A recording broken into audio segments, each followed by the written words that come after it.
Jadi pada saat itu tiba-tiba teman saya ini bilang, saya mau mau gereja siang, mau ikut nggak? Dibilang gitu. Terus saya sebenarnya ragu karena pada saat itu saya masih menganut Islam. Terus saya bilang, oh enggak, kalau mau gereja ya gereja aja gitu kan, gereja. Akhirnya dia gereja, terus di minggu selanjutnya eh, dia bilang, oh hari Minggu saya nggak bisa sama kamu nih buat temenin ibu ibu saya mau gereja. Terus saya bilang, kamu gereja jam berapa? Terus dia bilang, gereja jam segini. Oh, ya udah. Nanti saya bilang kakak saya mau ikut sama kamu. Terus teman saya kaget kan, mau ikut gereja? Nggak apa-apa. Nggak apa-apa, saya pengen ikut gereja sama kamu. Pada saat itu saya ikut gereja.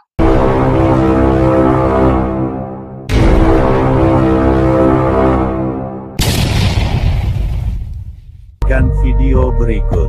Jangan lupa like, share, subscribe. Metanoia, metanoia. Iya, Tadi puji seperti Tuhan, yang Mbak. betul, Pak. Tadi yang seperti Pak Franky bicarakan mengenai kesaksian saya dari awal hingga akhir ya Pak ya. Saya akan ceritakan bagaimana saya pada akhirnya memutuskan untuk masuk Kristen. Eh, Pada saat itu waktu saya kecil, saya sangat aktif mengikuti beberapa kegiatan di eh, ya pengajian lah ya Pak ya. Tapi Iya, pada saat itu karena saya masih kecil, tiba-tiba saya mimpi mimpi itu di tempat ibadah, saya ngeliat jam begitu besar. Terus dalam mimpi saya tiba-tiba ada ada yang berbicara dari jam itu, bilang kalau saya mau masuk neraka, katanya gitu. Padahal kan pada saat itu posisi saya mau mengikuti lomba besoknya. Oke, saya abaikan, tapi sampai saat ini saya masih ingat sama mimpi itu. Lanjut ketika di tahun 2009, saya kehilangan ayah saya. Pada saat itu, saya hanya tinggal dengan ibu dan kakak saya.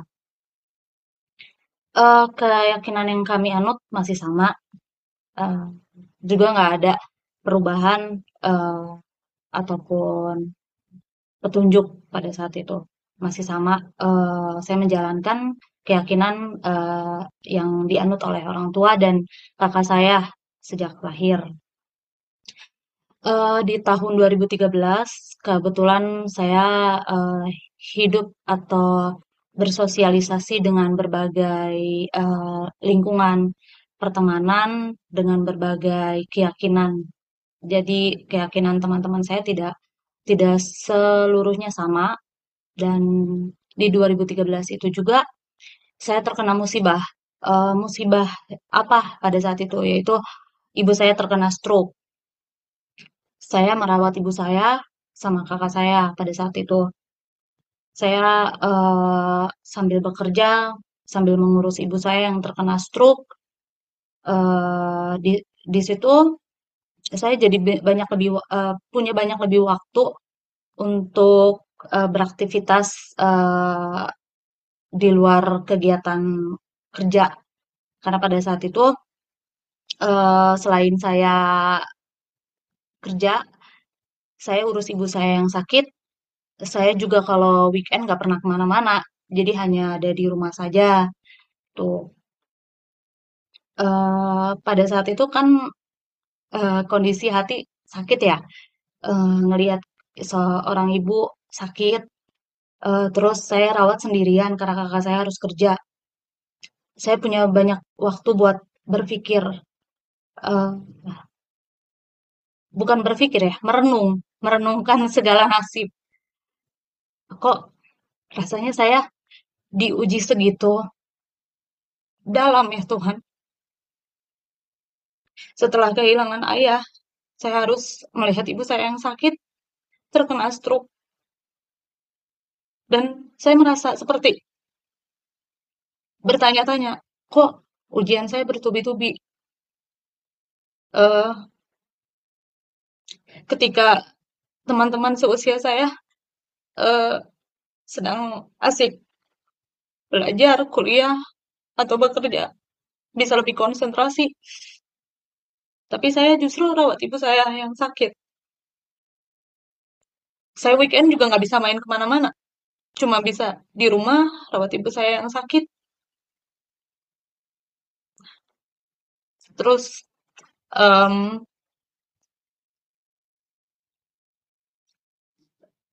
terus di sana ada satu teman yang terus mendampingi saya,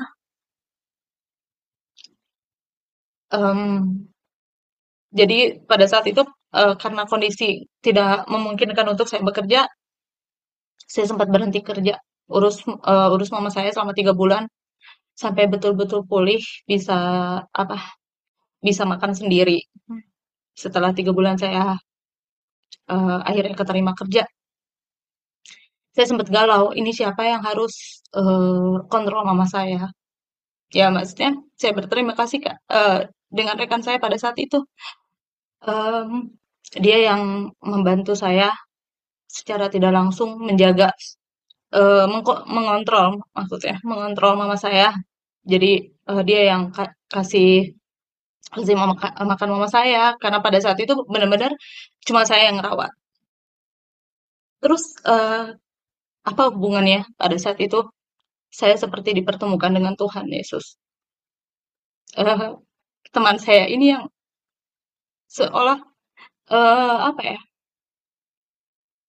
menggambarkan pribadi Yesus yang benar-benar, eee, membuat saya tersentuh dan tergerak. Hati saya ingin ikut ibadah pada saat itu. Jadi pada saat itu tiba-tiba, teman saya ini bilang, "Saya mau mau gereja, siang, mau ikut nggak?" Dia bilang gitu. Terus saya sebenarnya ragu karena pada saat itu saya masih menganut Islam. Terus saya bilang, "Oh enggak, kalau mau gereja ya gereja aja," gitu kan, gereja. Akhirnya dia gereja, terus di minggu selanjutnya, eee, dia bilang, "Oh, hari Minggu saya nggak bisa, sama kamu nih, buat temenin, ibu ibu saya mau gereja." Terus saya bilang, "Kamu gereja jam berapa?" Terus dia bilang, "Gereja jam segini." "Oh, ya udah." Nanti saya bilang kakak saya mau ikut sama kamu." Terus teman saya kaget kan, mau ikut gereja? Nggak apa-apa, nggak apa-apa, saya pengen ikut gereja sama kamu." Pada saat itu saya ikut gereja, saya juga banyak mendengarkan firman Tuhan melalui Pak Pendeta di gereja teman saya itu. Singkat cerita, kondisi ibu saya semakin memburuk di tahun 2015.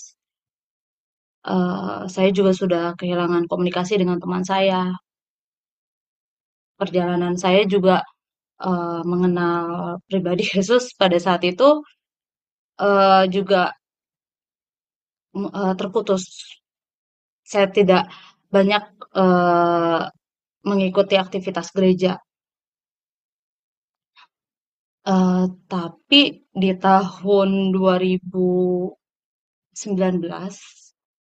atau 2020, di tahun 2020 saya lagi itu kondisi mama saya sudah meninggal karena di tahun 2015 ketika kondisi ibu saya sakitnya semakin memburuk,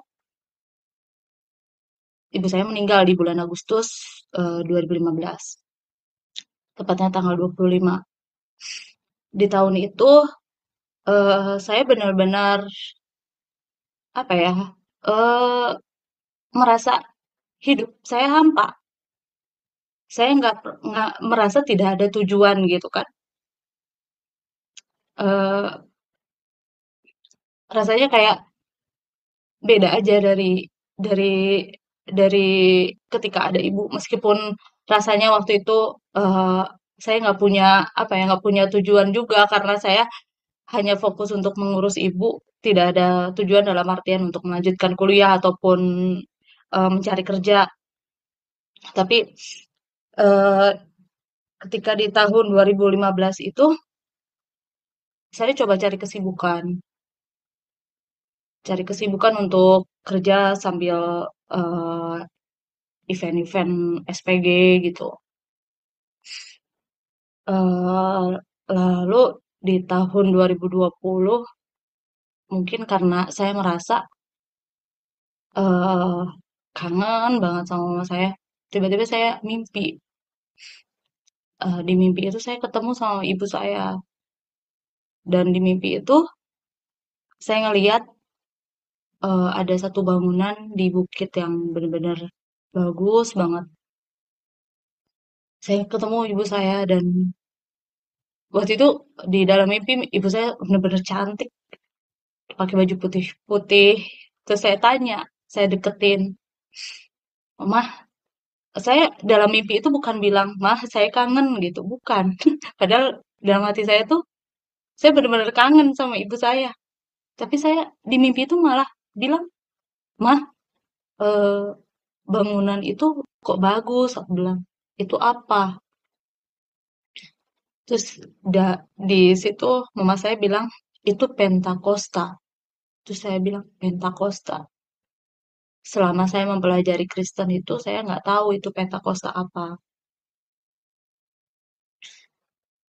Terus saya diam di mimpi. Tiba-tiba kebangun, setelah terbangun saya lihat sudah jam 8 pagi. Terus pada saat itu kebetulan ada teman saya yang Kristen. Saya tanya, eee, oh dia lagi merayakan hari kenaikan Yesus Kristus pada saat itu. Eee, Terus saya ngobrol-ngobrol, ada pembahasan, terus saya bilang, "Oh, Pentakosta itu apa ya?" Dijelaskanlah sama teman saya ini. Kok bisa mimpi itu? Terus saya bilang, saya juga nggak tahu. Saya tiba-tiba minta mimpi itu aja. Padahal sebelumnya saya nggak pernah denger itu. Itu apa sih gitu kan? Terus lanjut em, pada saat itu ada teman saya juga yang kebetulan sedang mempelajari Kristen sama dengan saya. eh, Terus dia ajak, kamu gereja bareng nggak di tempat saya? Dia bilang gitu. Terus saya bilang, oh boleh deh. Saya juga pengen tahu nih, maksudnya barangkali ada memang petunjuk dari Tuhan melalui mimpi saya atau panggilan dari Tuhan melalui mimpi untuk saya eh, ikut di kegiatan rohani Kristen. Pada saat itu saya mengikuti teman saya gereja di tempat yang sama. Di situ pun saya belum terlalu ini ya, belum terlalu eh, mendalami gitu. Pada saat itu yang sampai pada akhirnya saya tergerak untuk masuk Kristen barulah di tahun 2021 di gereja GPPK CLC.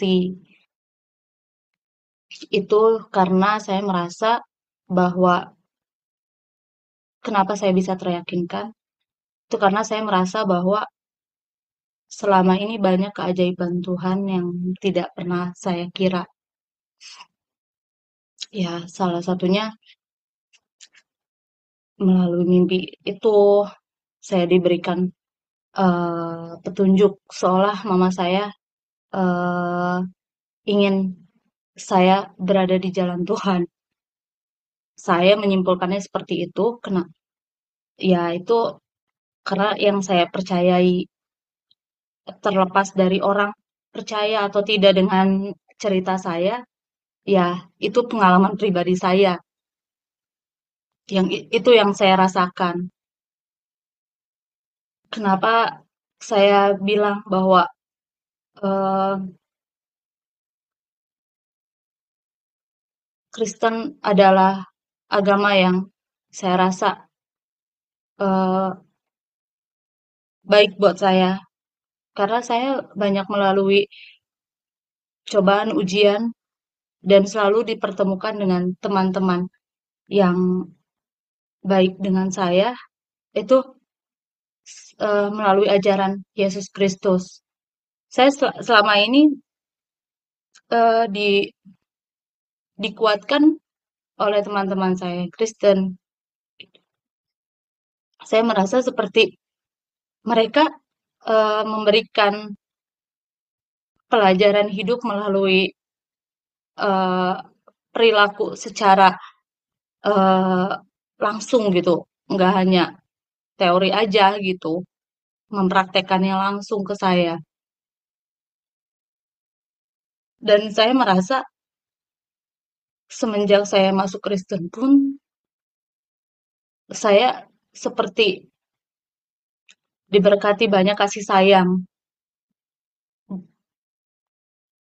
seperti apa yang selama ini saya eh, rasa hilang, seperti ada kembali gitu.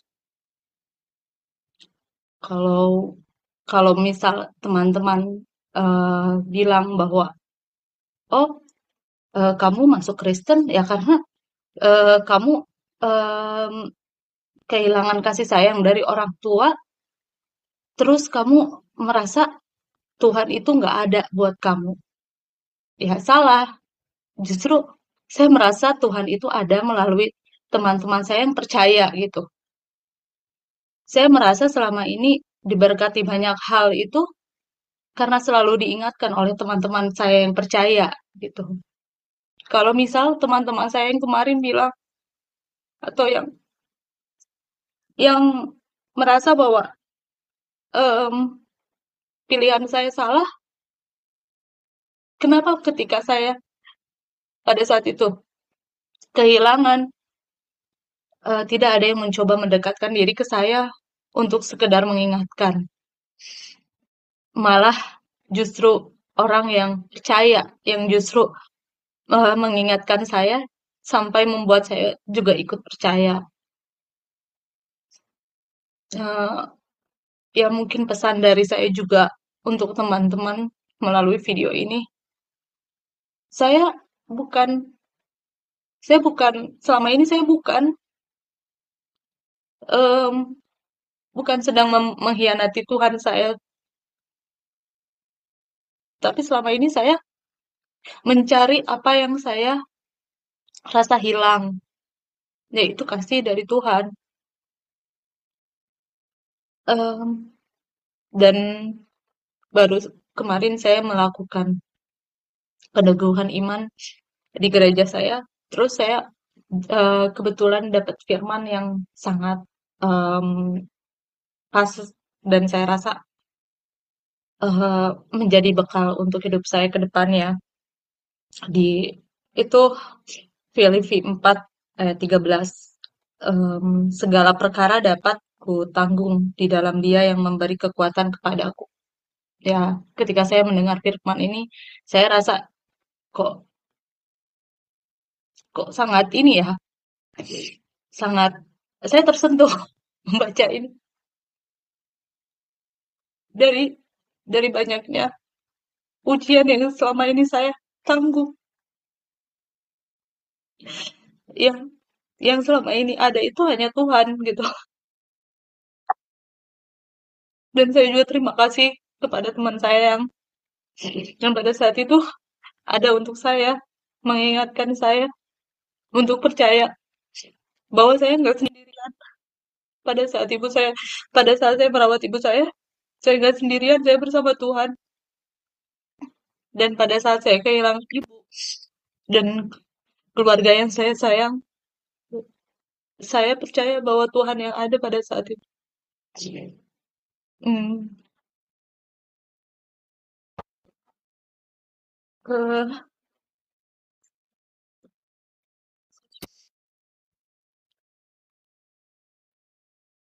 banyak hal yang bikin saya akhirnya memutuskan meyakini ajaran Yesus itu, salah satunya melihat contoh eh dari perilaku keluarga yang menganut keyakinan Kristen. Saya merasakan kasih kasih Tuhan itu ya lebih banyak melalui eh, contoh berperilaku mereka gitu. Saya tidak tidak eh, menutupi hal tersebut karena memang itu salah satu yang menjadi faktor utama selain dari faktor-faktor lainnya. Jadi mungkin untuk teman-teman saya yang kemarin eh, sudah membantu saya dalam artian ada pada saat saya kondisi sulit untuk merawat ibu saya berterima kasih karena melalui teman-teman saya itu eh, saya akhirnya bisa melalui banyak ujian eh, tanpa merasa putus asa. Karena kalau bisa dibilang, saya dulu merasa eh, sudah apa ya, sudah tidak percaya dengan adanya Tuhan karena saking apa ya, eh, tidak ada yang mendampinginya pada saat itu. Tidak ada yang mencoba mendekatkan diri pada saya gitu pada saat itu. Untuk sekedar menguatkan atau mengingatkan gitu hal-hal baik.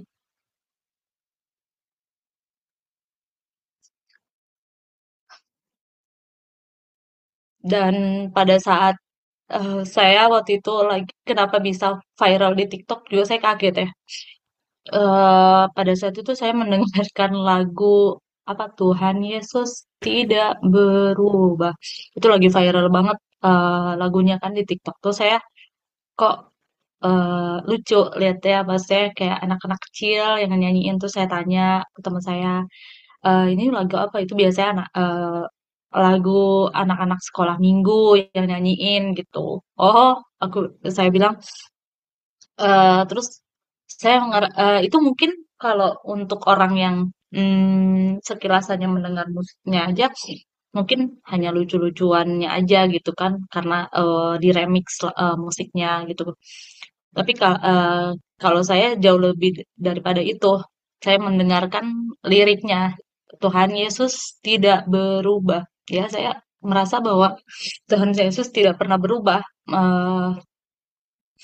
Eee selama ini selalu diingatkan banyak hal baik, eee, dan Tuhan Yesus mengingatkan melalui, orang-orang yang tepat bagi saya.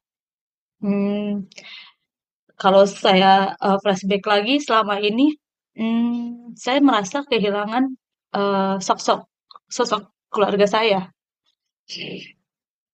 Ya, pada saat, saya, kehilangan orang tua, itu saya hanya berdua dengan kakak saya. Nah, pada saat kakak saya menikah,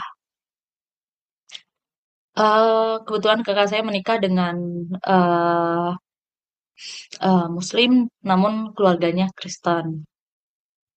Nah, saya me saya pada saat itu, eee, tinggal dengan mertua kakak saya yang, notabene, eee, keyakinannya Kristen. Pada saat itu kenapa saya tinggal dengan, eee, mertua kakak saya, karena, pada saat keponakan saya usia 5 bulan dan kakak saya baru menikah 1,5 tahun, kakak saya kehilangan suaminya. Dan pada saat itu yang, menanyakan kabar secara intens, saya tinggal dengan siapa, kakak saya bagaimana, keponakan saya bagaimana kondisinya, itu hanya mertuanya saja. Jadi mereka memutuskan untuk kami tinggal bersama di rumah mertua kakak saya. Dan saya melihat, contoh kasih Yesus Kristus itu pada saat tinggal bersama mereka, cara mereka berperilaku, mengasihi sesama, itu saya melihat, secara langsung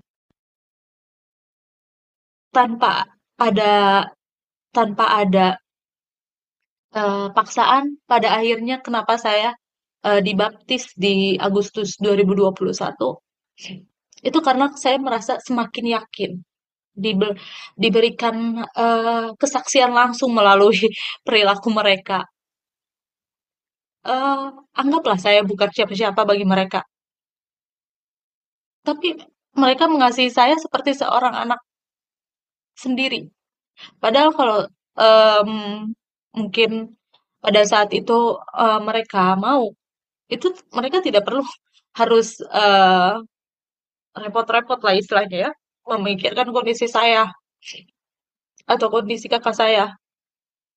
Bahkan, eee, keluarga saya sendiri pun, eee, yang notabene kandung, tidak ada yang menanyakan kondisi saya sedetail dan seintens keluarga, kakak ipar saya gitu kan.